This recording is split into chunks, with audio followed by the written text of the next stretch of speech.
Okay, so this is the Ross Carbonite video switcher. We're just going to go through some basic elements on this today. These are two individual buses. A bus is basically a shared line. They both have all the same functionality. Okay, this video switcher has a number of video sources coming into it, and here we see the sources.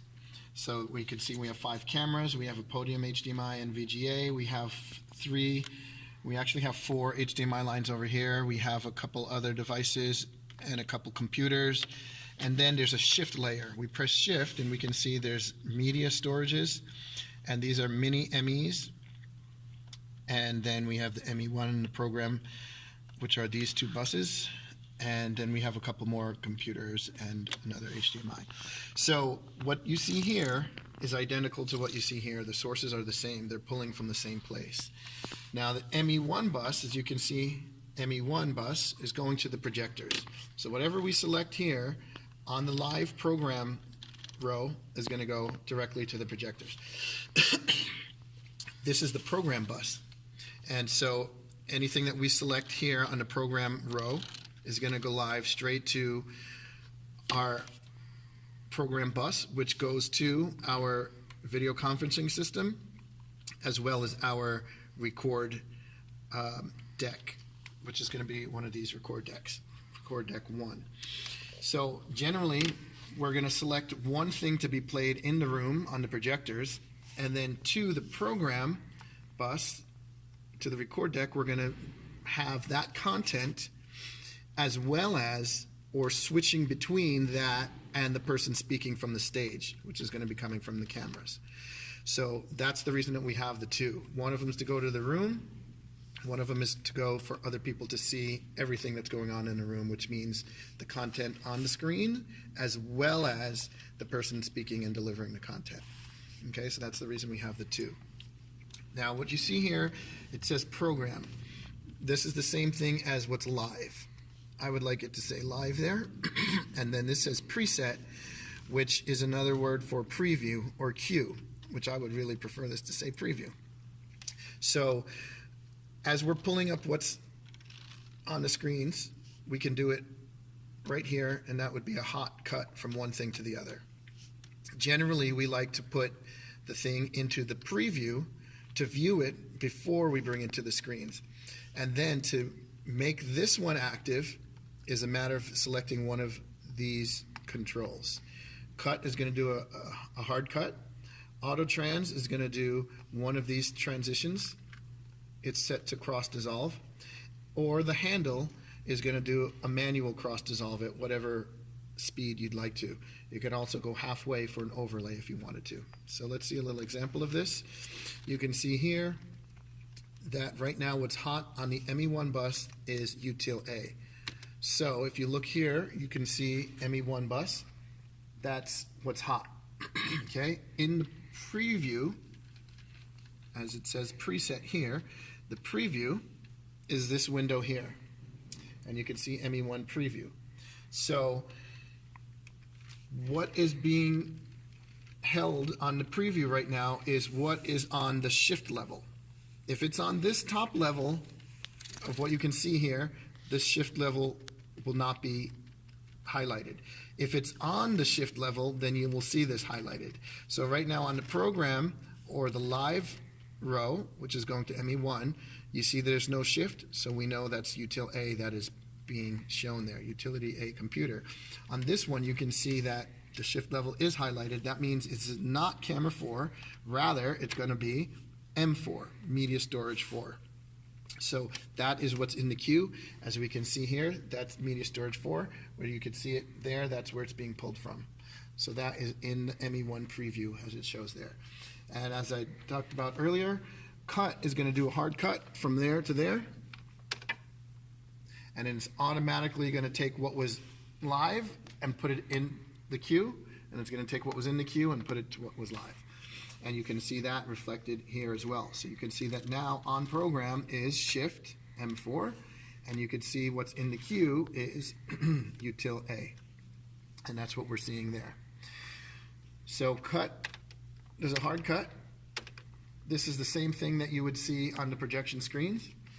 And then auto trans is going to do an automatic transition of a cross dissolve. So that's an automatic transition. If you had wipe selected, it would do an auto trans of wipe, like so. So those are the different options. We pretty much always use cross dissolve, so that's always the one that you're going to see, cross dissolving. And then of course there's the handle, which is the manual cross dissolve. And so as you can see, I'm doing a manual cross dissolve. I'm going nice and slow, or I can go halfway and you have a perfectly overlaid video on top of the other. Okay, so that's pretty much how that works. This is identical, except it's going out to a different place. Now, how we would normally use the program bus, we would do a number of different things. We have a number of options. Keys are layers. So once you select what you want to be your key, then you decide where you want the placement of that key. So right now, if we select key 1, for example, as a DVE, this top row now applies to that highlighted key. And as you can see, what's populating that key, it's Podium HDMI. We could change that to be whatever we want it to be, from this row or from the shift layer. So right now it's Podium HDMI. What's key 2? Key 2 is on the shift layer, ME1. What's on key 3? That's also ME1. And what's on key 4 currently? That is camera 2.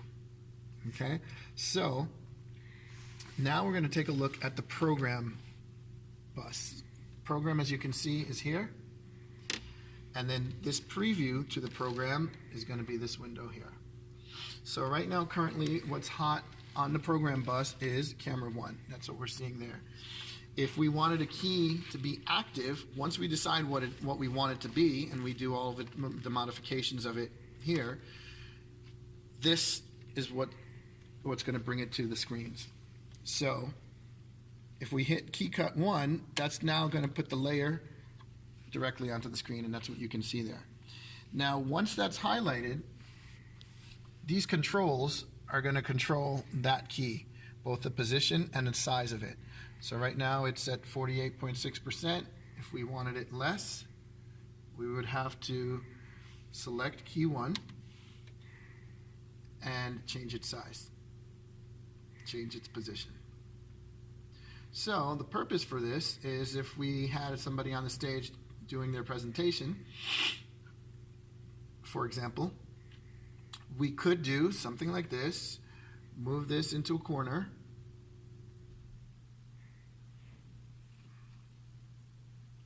and then we could take camera 2. I'm sorry, we're on camera 1, but let's change that to camera 2.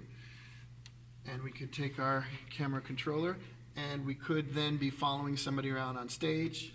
We could zoom in on that person and be following them around. As they're flipping through their presentation, we would see that live. So that's one way to go about doing that.